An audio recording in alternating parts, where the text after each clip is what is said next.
The system was incredibly simple and 10,000% more efficient than anything I'd ever witnessed in the industry. Using nature's tools, the inventor, Carlos, had created a system that completely removed all the effluent from the water without any moving parts, chemicals, or odor. Welcome to Biz Stories Shared, where storytellers share their inspiration, motivation, some disappointments, and how they applied the lessons that led them to success. Stories are gifts. Listen as these gifts are shared. Now, here is your host, Charlotte Plott.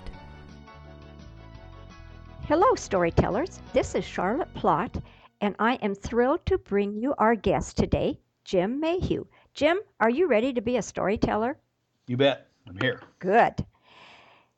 Jim's story is just amazing. He was a founder of a nonprofit international adoption agency placing over 3,000 children in a 15-year period. He also is the CEO of Tempe-based bioaerobic wastewater treatment systems, LLC. Our wastewater treatment is a proven system in use by a Panamanian-based company with over 300 operating systems in 5 countries. Our system, known as BART, B-A-R-T for short, is a similar system using the same basic aerobic technology and is capable of treating domestic water for 100,000 people in an area the size of 2 tennis courts. No moving parts, no chemicals, no odors, and no sludge. We are the future of wastewater treatment, an industry that will spend $95 billion in the next 2 years just in repairs to existing antiquated systems. Jim, I've given our listeners just a little summary about you, so will you take a minute and tell us more about you personally, because we want to get to know you better, and then give us an overview of your business. Thanks, Charlotte. The business of wastewater for everyone on the planet is, of course, mostly not seen. Everyone who lives in rural areas understands the necessity of wastewater treatment. They live with the individual residential septic systems that have been around for hundreds of years. But in the city, residents know that they flush the commode, the waste and water disappear down somewhere into the ether, and they never see it again. What most people don't know is that when they pay their water and surcharges every month, they're paying an exorbitant price for the treatment of that water that in many cases is pumped miles from their home into a system that is using ancient technologies that have changed little in the last 100 years. For instance, the average cost to process wastewater is $1,300 per 100,000 gallons. A place like Phoenix processes 500 million gallons per day. The minimum cost for such a process would be over $2 million. On average, you would be talking about $5.8 million. That cost is per day. BART technology can do that for around $750,000. My goodness. You asked me about a success quote. One of my heroes is Captain Jean-Luc Picard, played by Patrick Stewart from Star Trek.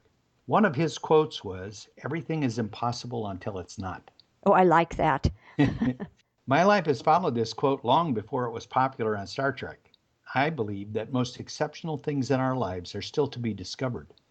I built, with the aid of my very capable employees and business associates, successful property management companies, auto repair facilities, an extremely successful nonprofit adoption operation requiring adaptation of strict guidelines set by our government to, in some cases, outlandish operations in third world countries.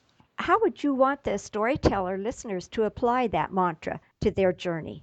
Well, I think it pretty much speaks for itself. You can't put yourself in a box. You have to look outside the box. You're told constantly that there are things that can't be done. But we've been being told that for thousands of years. If you look at the last 100 years in our country, we've been exceptional at producing so many incredible creative things that have come out of just the minds of men, imagination. Right. A jet ski comes to mind, pilot, people trying to get out of the drudgery of taking a train, wound up on TWA in a tri-motored Ford. around us everywhere. Would you repeat the quote again? Everything is impossible until it's not. And so, what came to mind as you were speaking was about the gentleman that ran the 4 minute mile. Uh-huh. Nobody ever believed that it could be done until he did it. And then all sorts of people were All doing sorts of that. people are doing it. That's right. So, there again is proof that it's impossible until it's done. That's correct. Well, Jim, you've shared some of the facets of your life being in business, teaching, and helping. Along the way, you might have had some failures. So I want to ask you, if you would please, to tell us one of the times you just didn't get the results that you set out to achieve. You failed. So would you tell us that story and, most importantly, the lessons that you learned? Well, I think you're not always in control over the various elements that can affect your most successful endeavors. In the mid 80s, the government, in their infinite wisdom, changed with huge consequences the capital gains laws and bankrupted the economy. Thousands of successful entrepreneurs were forced into bankruptcy. I was fortunately not one of them. The disaster that was 9/11 came without warning and scared the public into hibernation. Millions of businesses countrywide went into failure modes that could not be turned around. There just were no customers. Again, similar situations occurred with the incredible misapplication of government mandated mortgage lending practices that brought about the major lending institutions to their knees and caused huge losses in the 2008 economic climate. Changes in government regulations brought about changes in the adoption processes, which went from 27,000 international adoptions annually to 4,000 today, causing us to close our doors. In each of these disasters, I was forced to adapt to the existing processes. With so many interruptions in career directions, it became very apparent to me that, in my opinion, and for the rest of my life, the opportunities in business should be built around products and issues that cannot be affected by these government and economic whims. Such things as food, clothing, housing, and domestic waste are must-haves that cannot be affected by the ups and downs of changing political and financial directions. Certainly had to bat your head against all of those government directives, haven't you? And luckily, you didn't succumb, caused to go bankrupt. You played your cards right, didn't you? Well, it wasn't without a lot of pain. I'm I sure. mean, I sold assets for 20 and 30 cents on the dollar to keep my credit alive and pay off loans that I'd made from banks and personal loans and a lot of processes that had to go into. I was doing very well. I was playing and having a lot of fun and I had a lot of great investments that suddenly just went away.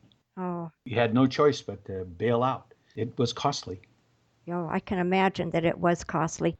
Well, thank you for opening up and sharing that story. Sometimes it's hard to go back over those painful moments, but a review every so often helps us to remember that we did learn lessons, and I think that they're what helps to keep us moving forward. So let's go to the other end of the spectrum.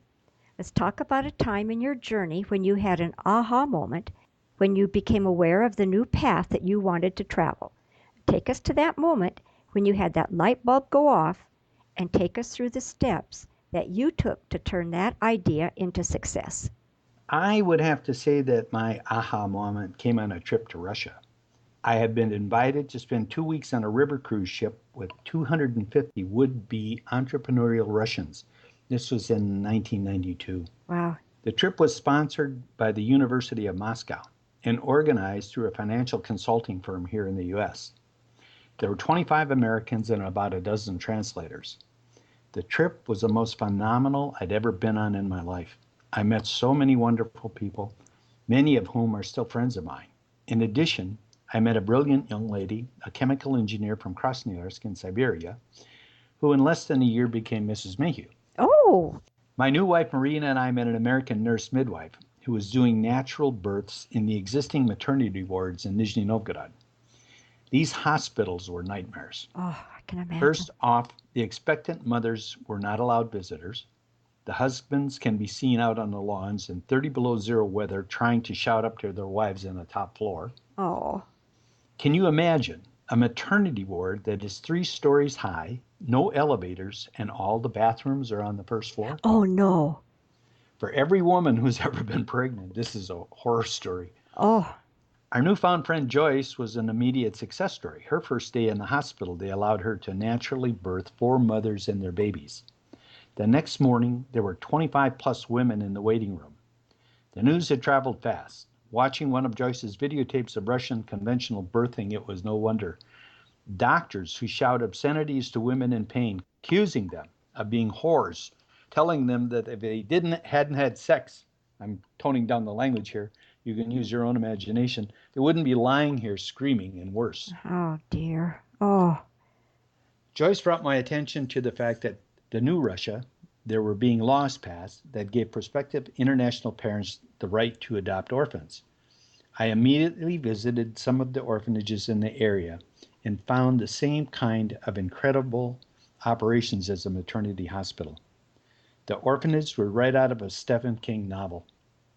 She promoted me and appealed to my entrepreneurial spirit and business acumen that joining up with her, we could help thousands of children out of the living hell that they were being subjected to. The rest is history. We became one of the largest and most successful adoption agencies in the U.S. From our modest beginnings in 1993, working out of our home office, to our close of business in 2008, we arranged for the adoption of over 3,000 children. oh, how incredible.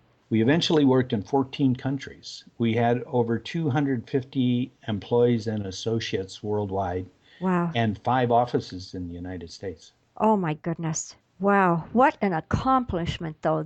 I would say that you could say you saved those 3,000 children's lives, probably. In many instances, yes. The orphanages in Russia particularly improved over time. Some of the others, Vietnam, China, places like that, it's hard to go there. I mean, the children are being taken care of. I don't want to, the staff in those orphanages seem like they are caring and that they are concerned about the children. But as we found out as time went on, from some of the first children that we adopted, as they grew older and learned English, the older children, began to tell us some real horror stories about what had happened to them in the orphanages. So it was not a friendly place. Oh my goodness. Oh, that is just so heartbreaking to think about those children and the circumstances, how they even survived. They must have lost so many also. Yeah, Oh, how exactly. sad. Well, when you share those kind of experiences, it for you to take the lessons that you learned and then undoubtedly you applied them to other facets of your life and business and that's how you've kept growing and keeping on all of these years since then, isn't it? Yep. So I'm going to ask you to bring us to the present time and to share your proudest entrepreneurial moment. Are we talking about my current business, Charlotte? Sure. Okay.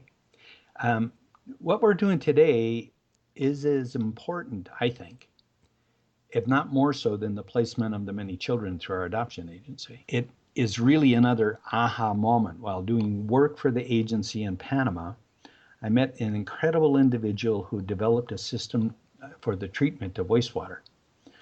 I had a brief history in the wastewater treatment business as a very young man living in Wisconsin working for a company that pumped, installed, and repaired septic systems. When I saw what was being done by this company, I was shocked. The system was incredibly simple and 10,000% more efficient than anything I'd ever witnessed in the industry. Using nature's tools, the inventor, Carlos, had created a system that completely removed all the effluent from the water without any moving parts, chemicals, or odor.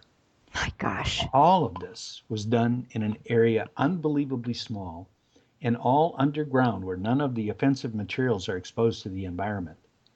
My first question to them was why they weren't known worldwide. Right.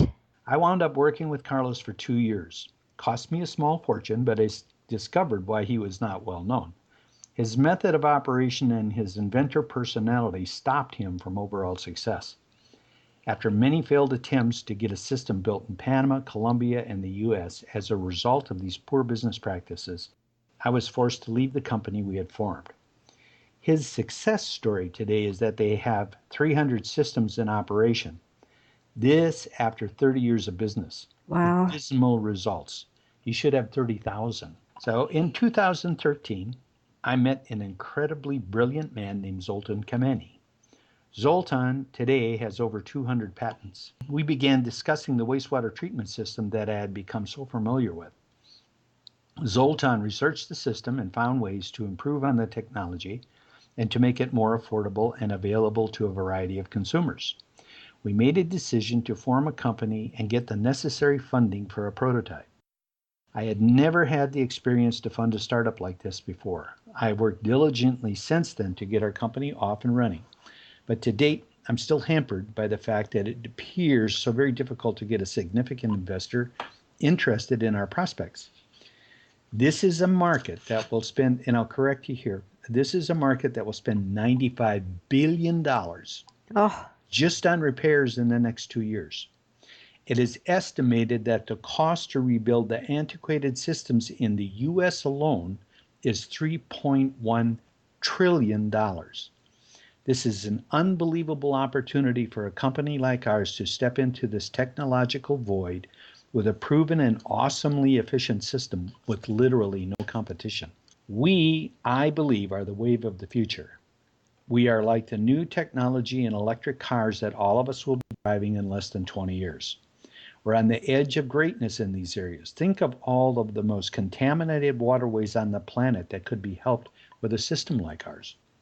Think of the customers who don't even know that we exist and can cure their problems immediately. Slaughterhouses paying huge monthly service fees for dumping the waste from blood and organs into the existing systems. We can build a system for them that will pay for itself in 2.5 years. oh my goodness. Of places like the Florida Everglades that are experiencing contamination from the waste of dairy farms and other animal operations that could use our system today. The list of opportunities are endless. I wish I had a pocket full of money to help to invest. It's amazing that you don't have people knocking at your door. I think the difficulty is, as it is quite often, when I was working with Carlos, I approached a number of people, developers, municipalities, and the reluctance from, well, people like the sanitation engineers. Their engineering experience and training tells them that a system like ours doesn't work. Oh, And so every time I found an investor interested, he began vetting my investment sure. opportunity. And he finds a sanitation engineer who tells him, well, do they have a working prototype? And that's what we're missing is a Oh, working prototype. right, And that's the reason we need the money. right. We know that the system works. As I say, Carlos has 300 systems, all of them operating flawlessly. I worked with over 200 of them in Panama. And I have had sanitation engineers that I brought and had them look inside the system, just lifted up the manhole Right, and had them look inside. right. There is no odor to start with. You can lift the manhole and stick your head in there, and there's no odor. But I've watched them all standing there just shaking their heads because they don't believe it works. The discharge water meets requirements that Phoenix sets for their drinking water. Oh my, oh my gosh. And I doubt that any of those engineers wanted to have a sip of the water, huh? Well, we don't advocate somebody drinking it because there's so many things in water today that you can't test for. And so in domestic wastewater, you have a variety of people taking pharmaceuticals and things that they're Oh, pouring in the toilet that you don't want to be drinking. right. And most of that stuff is hard to test for. I So see. we advocate putting the water back into a natural stream, river, or lake or whatever, and or in some cases we've actually pumped it back into the ground and put Okay. it in an aquifer. So that cleans it necessarily. Nature does the most beautiful cleaning job of anybody. So Right. As it's running down the hills and down the mountains, yep, down the yep, streams down it, then that's how nature takes care of it. great. And as you're mentioning that, our system can be built anywhere. It's totally self-contained. We took it from a concrete built on site structure and put it in a shipping container. So we can actually build the whole system inside of a factory and deliver it to the site and plug it in. Really? Yeah. I like that. For goodness sakes. Oh, how are we going to get people to hear this so they'll give you some money? Was the cities like the city of Phoenix, have they listened? I tried so hard to do work with municipalities, and there's such a brick wall. Yeah, county manager in Pima looked at Carlos and I and said, "You guys can really do this?" And we said, "Yes." And he said, "Well, I've only got 5 years to go before I retire. I'm not going to be your guinea pig." Oh no, what an The attitude. Yeah, the mayor's office in Phoenix sicked four of their sanitation engineers on me, and they took 30 days proving to me that my system didn't work. And they didn't Uh, prove it. Yeah. Well, to them, I mean, they did all their paperwork and calculations and whatever and said the system doesn't work. And even when I offered to buy them tickets, I said, I will pay for the tickets and all of your expenses. I want you to come to Panama and look at the systems. They wouldn't do it. Well, they don't want you proving them wrong, do they? They won't want me proving them wrong. And if I'm right, those guys are out of a job Mm-hmm. Yeah. because this system, the maintenance requirements in this system are nothing. When you walk into the mayor's office in Phoenix, at that time, there was a huge coffee table. And on that coffee table were stacks of catalogs, all concerning wastewater treatment. Really? Chemicals, machinery, equipment, how to equipment to clean out sewer lines, trucks to haul all of the effluent away, and the sludge. It's a brick wall.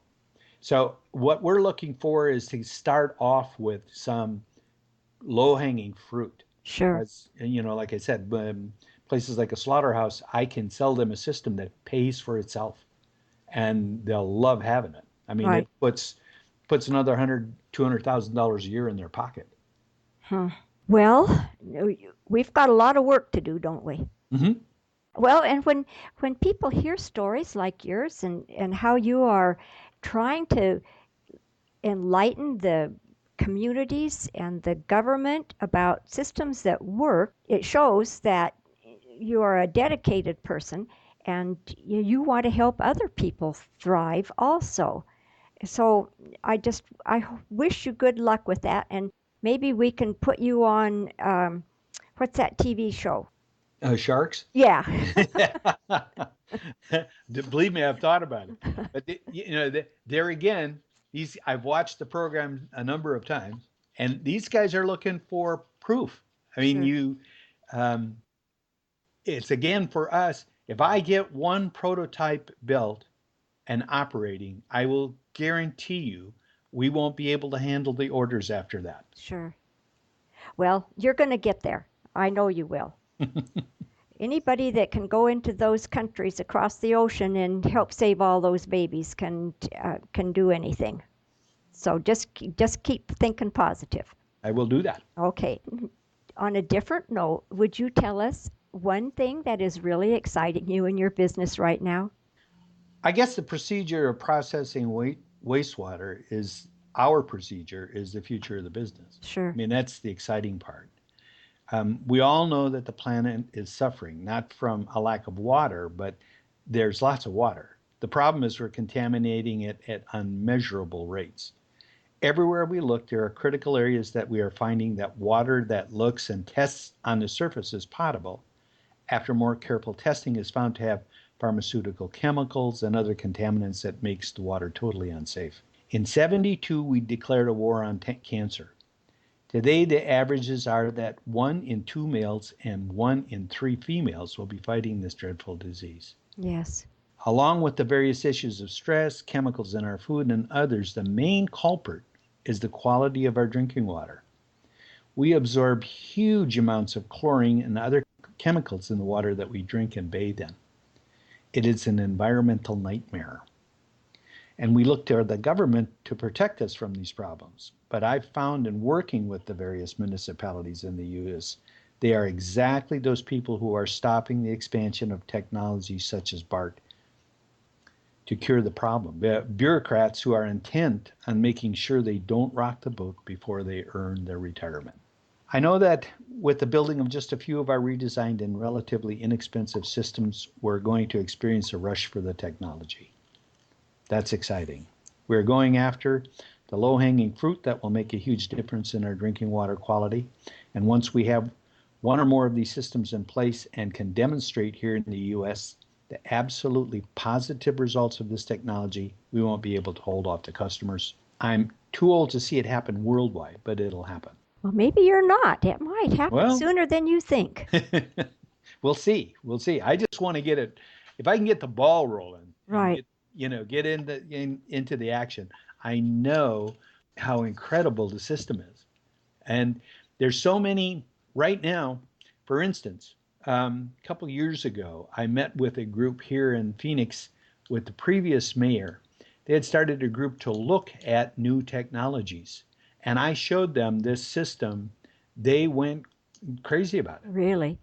It was in a second attempt for me to work with Carlos, and so it never went anywhere. Oh, I would go back there again only after I've got a prototype operating. right. So I want to, and I'm going to visit a couple of small municipalities here in Arizona who I know are having problems right now. And I know that they have grant money.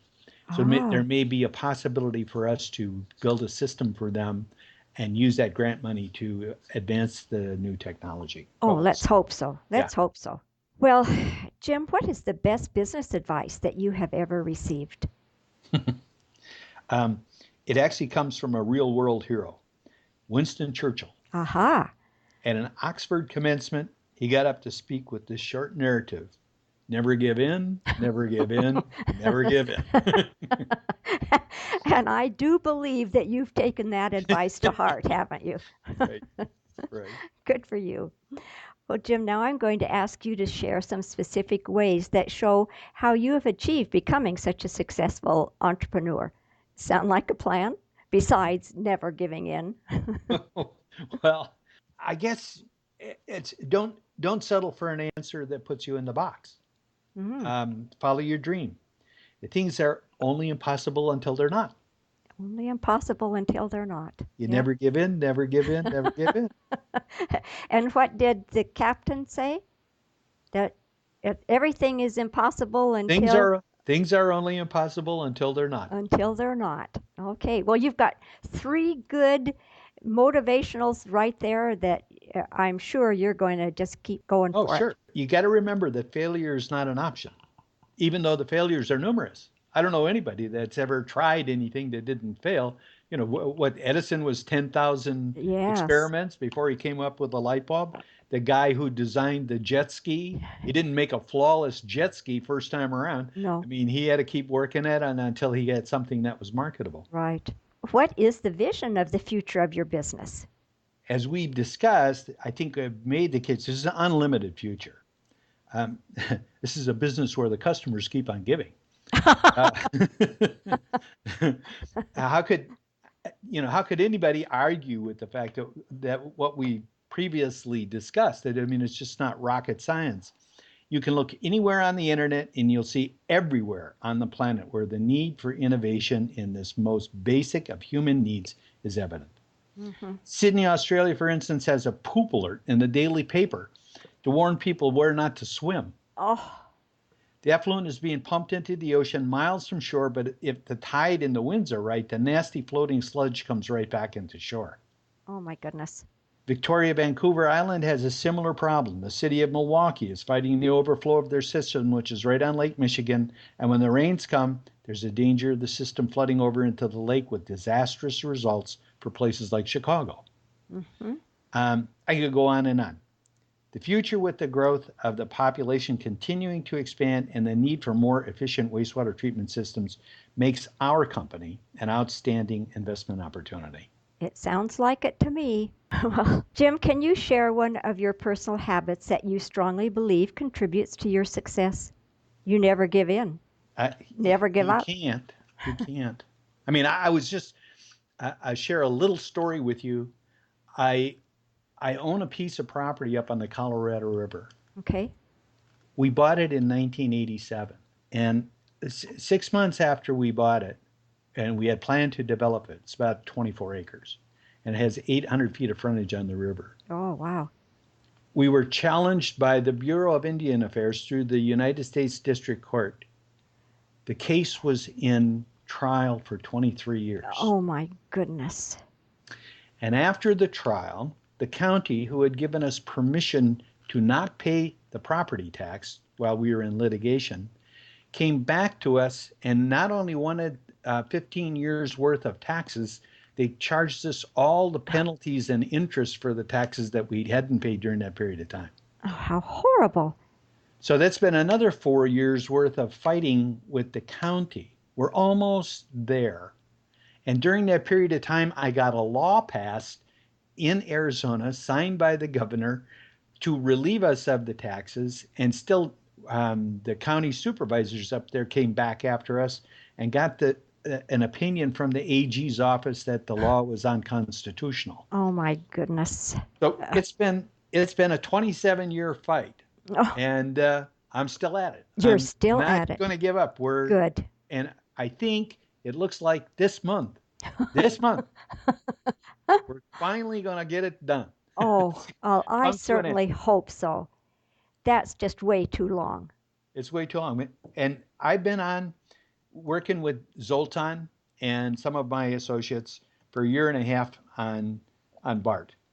We Okay. will get it done. We will get the investor. We've been promised so many times, and then for one reason or another, the deal fell apart. Oh, Somebody didn't get their money like they expected, or right. someone got talked out of it by a sanitation engineer over the weekend, whatever the case was. You know, but we'll get there. We will do it. I believe you will. And so this question is, can you share one of your personal habits that you strongly believe contributes to your success? Well, I guess I've just got to fall back on the same one. I mean, Yeah. I don't take no for an answer. I, Failure is not an option. I know. Yeah. You just have to keep alive and keep focus on your dream. That's how it happens. Yeah, that's true. You're true to yourself. That's what you've said consistently through every question. It has been that same theme, that same mantra. So I know that you're going to make it. Yep. Good for you. Well, do you have an internet resource to share with our listeners which helps with your efficiency, like an app or Evernote? And storytellers, you'll find the links to these sites on the show notes of today's episode at bizstoryshared.com/Jim Mayhew. So do you have something like that? We have our own webpage, and we have a YouTube that shows how our system works. Oh, good. If you think the listeners would be interested, our webpage is www.bartsystems.net. Okay. And we are on YouTube at BART WWT Systems. Good. So people can go there and see a system in operation then. Well, you don't really get to see it in operation. You get an idea of locations and how it functions Okay. because it's all underground.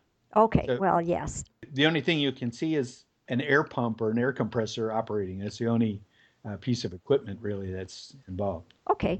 Well, it shows that there's something going on underground anyway. Yeah, right. Okay. All right, good. Could you describe for us who are perfect referrals for your business? That would be a business associate or clients that the listeners know who would benefit from doing business with you? Right now, our primary goal is to get someone to help us get our first system in the ground. Right. And preferably one that will have effluent available for us immediately, domestic waste that we can process. For instance, I know of an Indian casino. Indian tribes are difficult to work with, but I'm working on this. I've got an Indian casino up in Camp Verde that is trucking all of their waste because the ground there will not perk. It won't. They can't put in a septic system, and they're too far away from the conventional plant that's up in Camp Verde. Okay. So we are in the process of talking to them to see if we can get a system put in there for them.